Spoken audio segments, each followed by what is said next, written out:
Now, let me ask you guys this. Have either of you ever been on the financial side of planning a funeral?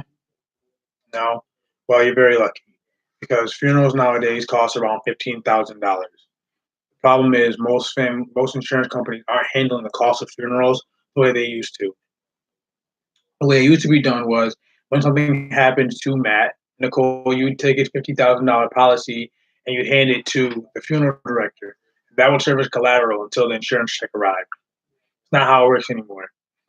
It used to be that the insurance company would have to pay on a policy in 24 days. They now have up to 60 days where they can hang on to your policy. And what do you think they do with that while they're holding on to it? Exactly, interest. They make millions and millions of dollars off of the interest. This is why families are so burdened with out of pocket costs when it comes time to paying for the funeral. Another thing I should mention is there are two companies going around buying up all the funeral homes and cemeteries in the United States and Canada. One is out of Texas, and they're called SCI, and the other is out of Canada, and they're called the Alderwood Group. And their goal is to become the Walmart of the funeral industry. Now, the reason I bring that up is because their corporate policy is they require half of the front. I don't know about you guys, but no family have an extra $7,000 just lying around for a funeral. They want to use that money towards the bills. That's why they came up with this. It's called the Freedom of Choice Funeral Certificate. And how it works is when something happens to Matt, Nicole, you take that policy, and it could be to 50 years from now. It could be of cancer, diabetes. It could be of anything in between. Of course, God forbid. You take that funeral policy to the funeral director and any funeral home in the world, and they'll accept it.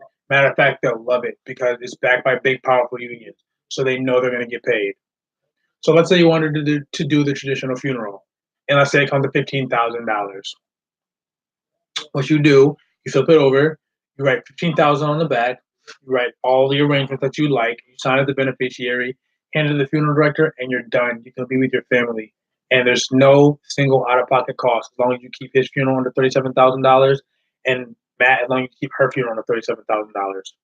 Now, there's a very important number here on the front. That's the number to our corporate office. When you leave the funeral home, the funeral director is going to call this number and they're going to ask two questions. They're going to ask, are you enrolled in this program? Which is going to be a yes. And then they're going to ask you, how much money do you have to work with?